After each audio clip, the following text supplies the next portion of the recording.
नमस्ते dear students. आज हम देखेंगे प्रैक्टिकल फाइल्स के बारे में। डीएमएलटी फर्स्ट ईयर में प्रैक्टिकल्स के लिए आपकी टोटल 2 फाइल बनेगी। पहली फाइल रहेगी हमारी इंस्ट्रूमेंट्स और ग्लासवेयर्स और सेकंड फाइल रहेगी हमारी हेमेटोलॉजी, ब्लड बैंकिंग और क्लिनिकल पैथोलॉजी। तो हम अभी देख रहे हैं फर्स्ट फाइल जो है इक्विपमेंट्स एंड ग्लासवेयर्स। तो देखिए इसके अंदर क्या है कि जितने भी इक्विपमेंट्स हमारे मोस्ट जो काम में आते हैं लेबोरेटरी के अंदर, उसके बारे में आपको उसके यूजेस, ठीक, उसके पार्ट्स, उसका नाम, ये सब पता होना चाहिए। जिसमें हमारा सबसे पहला और सबसे कॉमन इंस्ट्रूमेंट है माइक्रोस्कोप। माइक्रोस्कोप के यूजेस, माइक्रोस्कोप का डायग्राम और माइक्रोस्कोप के पार्ट्स आपको अच्छे से पता होना चाहिए। प्रैक्टिकल्स के अंदर, वाइवा के अंदर आपसे ये क्वेश्चन पूछे जा सकते हैं। इसके अलावा स्पॉटिंग आती है प्रैक्टिकल्स के अंदर। स्पॉटिंग के अंदर क्या होगा कि आपके सामने इंस्ट्रूमेंट रख देंगे, उनका नाम पूछा जाएगा और उसका क्या क्या यूजेज है वो पूछा जाएगा। तो आपको इन इंस्ट्रूमेंट के बारे में पूरा अच्छे से डिटेल से पता होना चाहिए। प्रैक्टिकल के अंदर सेकंड नंबर है आपका इंक्यूबेटर। इंक्यूबेटर का क्या क्या यूजेज है, उसका डायग्राम, वो डायग्राम भी आपको पता होना चाहिए। इक्विपमेंट्स के ऊपर बेसिक जो स्पॉटिंग में क्वेश्चन पूछे जाते हैं, उनका नाम, यूजेज। जितने भी इक्विपमेंट है जैसे हमारे कॉनिकल फ्लास्क है, बीकर है, टेस्ट ट्यूब है, माइक्रोस्कोप है, माइक्रोपिपेट है, इंक्यूबेटर है, हॉट एयर ओवन है, इन सब के बारे में आपको पता होना चाहिए, ठीक है ना। इसके अलावा ये जो बीकर है इसका डायग्राम आपको डायग्राम इसका बनाना है। तो प्रैक्टिकल फाइल को अपनी डायग्राम से, अपनी लिखने के तरीके से, आपको जितना अच्छे से तरीके से आप बनाओगे उतना ही फ़ायदा आपको मिलेगा। क्योंकि प्रैक्टिकल फाइल्स के भी नंबर जुड़ते हैं। एग्जामिनर प्रैक्टिकल फाइल चेक कर लेते हैं कई बार। तो प्रैक्टिकल फाइल जितनी आपकी अच्छी होगी उतना ही फ़ायदा आपको मिलेगा। इसके अलावा जितने भी ये जो इंस्ट्रूमेंट है इनके बारे में आपको बेसिक डिटेल तो होनी ही चाहिए, क्योंकि लेबोरेटरी के अंदर इनके बिना हम कोई भी काम नहीं कर सकते। इसके अलावा इंस्ट्रूमेंट से रिलेटेड मैंने जो फर्स्ट वीडियो डाली थी इंस्ट्रूमेंट से रिलेटेड, पहली वीडियो जो डाली थी, वो आप उसको दोबारा से देखिएगा ताकि आपको और अच्छे से समझ में आ जाएगा। सेकंड है हमारा, नेक्स्ट है टेस्ट ट्यूब्स। तो टेस्ट ट्यूब्स का यूजेज, टेस्ट ट्यूब कितने ml की आती है वो आपको पता होना चाहिए। टेस्ट ट्यूब का काम अपन कई जगह पे करते हैं, कई प्रकार की जांचों में करते हैं। टेस्ट ट्यूब में हम सैंपल लेते हैं, सीरम लेते हैं, प्लाज्मा लेते हैं, ब्लड लेते हैं और उनकी जांचें करते हैं। इसके अलावा कई केमिकल सॉल्यूशन होते हैं, उनको हीट भी करना होता है, तो वहाँ पे हमें टेस्ट ट्यूब काम में आती है। टेस्ट ट्यूब के बारे में आपको फाइल के अंदर लिखना है। इसके अलावा टेस्ट ट्यूब की जो कितने ml की आती है वो भी आपको पता होना ही चाहिए। टेस्ट ट्यूब के बाद में नेक्स्ट है आपका मेजरिंग सिलेंडर। मेजरिंग सिलेंडर क्या होता है कि जैसे हमें कोई भी डिस्टिल वाटर है या कोई भी सॉल्यूशन है, हमें देखना है कि ये कितना है, तो उसको हम क्या करेंगे, मेजरिंग सिलेंडर में लेके हम उसको नाप सकते हैं। इसके अलावा हमें कोई भी रिएजेंट प्रिपेयर करना है, कोई भी सॉल्यूशन हमें बनाना है, 1000 ml का, 100 ml का, 500 ml का, तो वो हम उसको कैसे नापेंगे, उसको हम मेजरिंग सिलेंडर में लेकर के उसको नाप लेंगे। मेजरिंग सिलेंडर के बाद में नेक्स्ट है आपका test tube holder. Test tube को अगर जब भी अपन हीट करते हैं तो उसको हीट करने के लिए हमें टेस्ट ट्यूब होल्डर की आवश्यकता पड़ती है।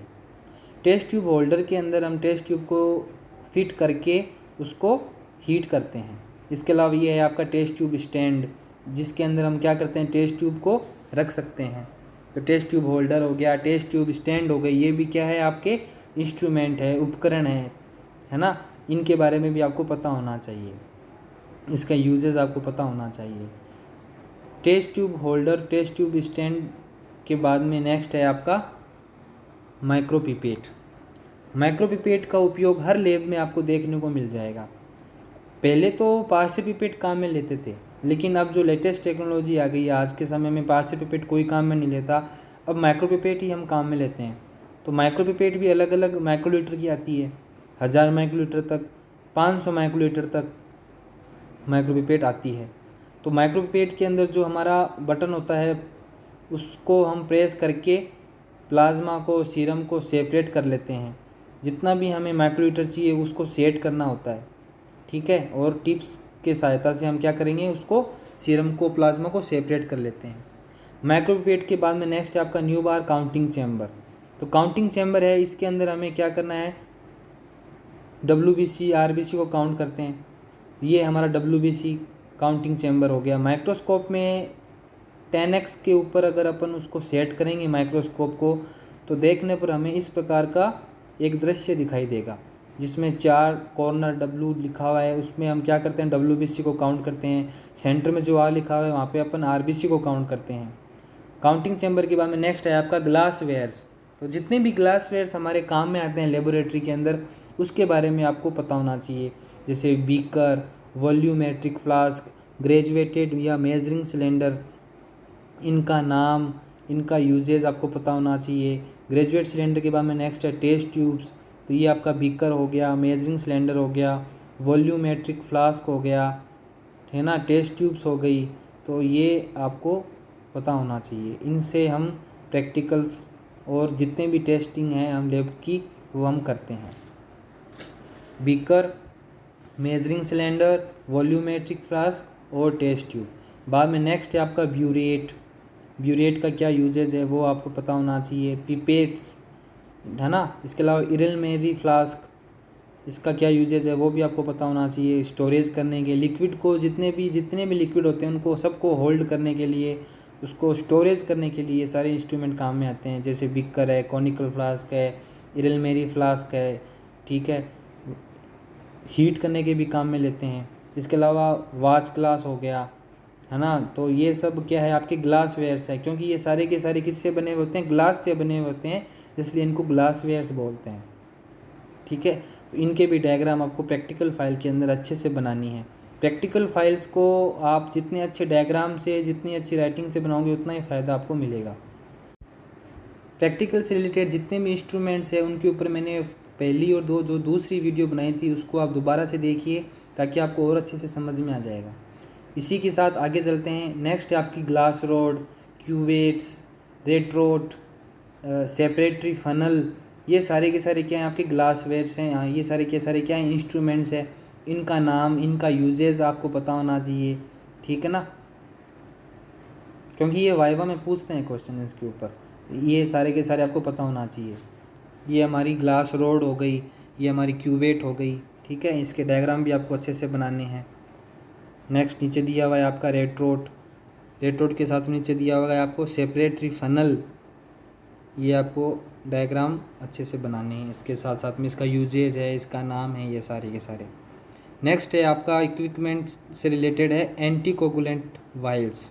एंटीकोगुलेंट वाइल्स के बारे में भी अपने को पता होना चाहिए। जैसे कि हम लैब के अंदर जांचें करते हैं, जितनी भी टेस्ट करते हैं उनको, सैंपल को हम किस में लेते हैं, एंटीकोगुलेंट वाइल में लेते हैं। अगर हमें प्लाज्मा से जांच करनी है या हमें ब्लड से जांच करनी है तो हम किस में लेंगे, ब्लड को एंटीकोगुलेंट के अंदर। और अगर हमें सीरम से जांच करनी है तो हम ब्लड को लेंगे प्लेन वाइल के अंदर। प्लेन वाइल के अंदर क्या होता है, एंटीकोगुलेंट ऐड किया हुआ नहीं होता। तो इसके अंदर हम देखेंगे हमारी कौन कौन सी वाइल काम में आती है, वो सब हमको इसमें देखना है। सबसे पहले और सबसे कॉमन हमारी वाइल होती है EDTA। EDTA की फुल फॉर्म क्या होती है, ethylene diamine tetra acetic acid. इससे हम ब्लड की जांच करते हैं। नेक्स्ट है आपकी सोडियम साइट्रेट, जिसका कलर कौन सा होगा, ब्लू टॉप। इसका ढक्कन का कलर होता है ब्लू कलर के अंदर, जिससे हम क्या करते हैं, कौन सी जांचें करते हैं, PTINR से रिलेटेड, PTA या कोगुलेशन स्टडी के अंदर हम इसकी जांच करते हैं। तो कोगुलेशन स्टडी के अंदर हम कौन सा एंटीकोगुलेंट काम में लेंगे, सोडियम साइट्रेट, जिसका कलर होता है, ढक्कन का कलर होता है वो होता है ब्लू कलर के अंदर। तो कोगुलेशन की जांचें करने के लिए हमें सोडियम साइट्रेट एंटीकोगुलेंट काम में लेना है। देखिए ये हमारा सोडियम साइट्रेट जो एंटीकोगुलेंट वाइल है वो इस प्रकार की हमें दिखाई देती है, सोडियम साइट्रेट वाइल, जिसमें हम क्या करते हैं 3.2% सोडियम साइट्रेट इसमें एंटीकोगुलेंट ऐड किया हुआ होता है। नेक्स्ट है आपका सीरम सेपरेटिंग ट्यूब, जिसका कलर होता है येलो कलर का। येलो कलर का जो ढक्कन होता है उसका क्या मतलब होता है, सीरम सेपरेटिंग ट्यूब, जिसमें नीचे के नीचे क्या दिया हुआ होगा, आपको जेल दिखाई देगा। ये जेल क्या करता है, जैसे ही हम वाइल को सेंट्रीफ्यूज करेंगे तो RBC होगी वो सेटल डाउन हो जाएगी, ऊपर क्या आ जाएगा, हमारा सीरम आ जाएगा। तो जेल क्या करेगा, सीरम और RBC के बीच में आ जाएगा, ठीक है, जिससे क्या होगा, सीरम और ब्लड वापस मिक्स नहीं होगा। तो अगर हमें सीरम से जांच करनी है तो हम इस वाइल को काम में लेंगे। नेक्स्ट है हमारी फ्लोराइड ऑक्जेलेट ट्यूब या ऑक्जेलेट फ्लोराइड बोल सकते हैं, जिसका कलर कौन सा होता है, ढक्कन का ग्रे टॉप कलर में होता है। इस वाइल का बेसिकली हम यूज़ में लेते हैं ब्लड शुगर या ब्लड शुगर से रिलेटेड जितनी भी जांचें हैं, हमारी फास्टिंग है, रैंडम है, उनकी जांचें हम इसमें करते हैं, ठीक है। इसमें एंटीकोगुलेंट कौन सा होता है, सोडियम फ्लोराइड, ठीक है। नेक्स्ट है आपकी हिपेरिन ट्यूब, जिसका कलर कौन सा होता है, ग्रीन कलर में, ग्रीन कलर का ढक्कन होगा इसके अंदर, जिसमें हम कौन सी जांचें करेंगे, बायोकेमिकल जांचें करते हैं। ठीक है, तो ये हमारी वाइल हो गई फ्लोराइड ऑक्जेलेट ब्लड शुगर के लिए, जिसमें हम ब्लड शुगर की जांच करते हैं। ये हो गई हमारी हिपेरिन वाइल। इन एंटीकोगुलेंट वाइल्स के ऊपर क्या है कि स्पॉटिंग के अंदर क्वेश्चन आता है, आपको वाइल दे देंगे और पूछेंगे कि इस वाइल का क्या नाम है, इस वाइल से हम कौन कौन सी ब्लड की जांचें कर सकते हैं, नाम बताइए। तो आपको पता होना चाहिए। वाइवा के अंदर पूछ लेते हैं, कभी स्पॉटिंग में आ जाती है, या लैब के अंदर हम कभी काम करते हैं तो ये इन वाइल्स को हम आराम से देखने को मिलती है, तो हमें इतना नॉलेज तो होना ही चाहिए। तो ये हमारा कॉमन टेस्ट हो गई। नेक्स्ट है हमारी plain red tube. Plain red tube में क्या होता है, बायोकेमिस्ट्री की जांचें करते हैं। ठीक है, इसके अंदर क्या होता है कि सीरम से जो भी हमें जांच करनी है वो हम काम में लेते हैं। रेड कलर का ढक्कन होता है, उसमें एंटीकोगुलेंट अब्सेंट होता है, बिना एंटीकोगुलेंट की हमें जांचें करते हैं। तो उसके लिए हमें कौन सी वाइल लेनी है, प्लेन रेड वाइल। ठीक है, इसमें एंटीकोगुलेंट नहीं होता। अब बिना एंटीकोगुलेंट के हम जैसे ही वाइल को सेंट्रीफ्यूज करेंगे तो क्या आएगा, सीरम आएगा। तो सीरम से जांचें हम कर सकते हैं। नेक्स्ट प्रैक्टिकल है आपका सैंपल कलेक्शन टूल्स, मतलब सैंपल कलेक्शन करने के लिए हमें कौन कौन से टूल्स की आवश्यकता होती है वो हम इसमें देखेंगे। तो सैंपल कलेक्शन, हमें कोई भी जांच करनी हो लैब के अंदर तो सबसे पहले तो हमें सैंपल तो कलेक्ट करना होगा। सैंपल कलेक्ट कौन सा करेंगे हम, ब्लड सैंपल। तो ब्लड को कैसे कलेक्ट करते हैं, उसको कलेक्ट करने के लिए हमें कौन कौन से उपकरण काम में आते हैं, वो सब हम इसमें आपको देखने को मिलेगा। जैसे सीरिंज हो गई, नीडल्स हो गई, टोर्निक्यूट हो गया, वैक्यूटनर्स हो गए। आज के लेटेस्ट टेक्नोलॉजी में वैक्यूटनर का बहुत ही प्रचलन बढ़ा है। जो बड़े अस्पताल होते हैं या जो बहुत ही अच्छी प्राइवेट लेबोरेटरीज होती है वहाँ पे वैक्यूटनर्स देखने को मिलते हैं। ये हमारा टोर्निक्यूट हो गया, लैंसेट हो गया, कॉटन स्प्रिट हो गई, है ना। ये सारे क्या है, टूल्स हैं सैंपल कलेक्शन करने के लिए। ठीक है, आइसोप्रोपाइल अल्कोहल हो गया, जिससे हम क्या करते हैं, क्लीन करते हैं। जहाँ से भी हमें ब्लड को कलेक्ट करना है उस एरिया को क्या करना है, पहले क्लीन करना है। तो उसके लिए हमें अल्कोहल, स्प्रिट, कॉटन ये सब काम में लेनी होती है।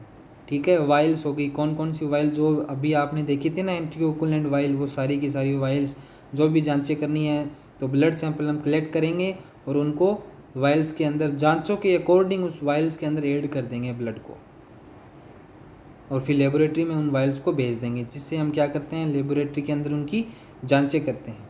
ठीक है, ये हमारा 70% आइसोप्रोपाइल अल्कोहल हो गया। ये आपको डायग्राम बनाने हैं प्रैक्टिकल फाइल के अंदर। ये हमारे कॉटन बॉल्स हो गई। ठीक है, जिससे हम क्या करते हैं, जहाँ से भी सैंपल को निकालना है उसको क्लीन करते हैं। ये हमारी वाइल्स हो गई। तो इस प्रकार से आपको प्रैक्टिकल फाइल्स को बड़ी अच्छे तरीके से बनानी है। इन प्रैक्टिकल्स से हमारे जो नंबर हैं, हमारे जो वाइवा से जो नंबर आने हैं, प्रैक्टिकल रिकॉर्ड के जो नंबर आने हैं, उनसे हमारे जो प्रतिशत है, जो परसेंटेज बनने हैं वो बनेंगे। ठीक है ना। तो जितनी बढ़िया आप प्रैक्टिकल फाइल बनाओगे, जितनी अच्छी आपकी वाइवा होगी, जितने बढ़िया तरीके से आप अपने प्रैक्टिकल्स को परफॉर्म कर पाओगे, उतना ही फ़ायदा आपको मिलेगा।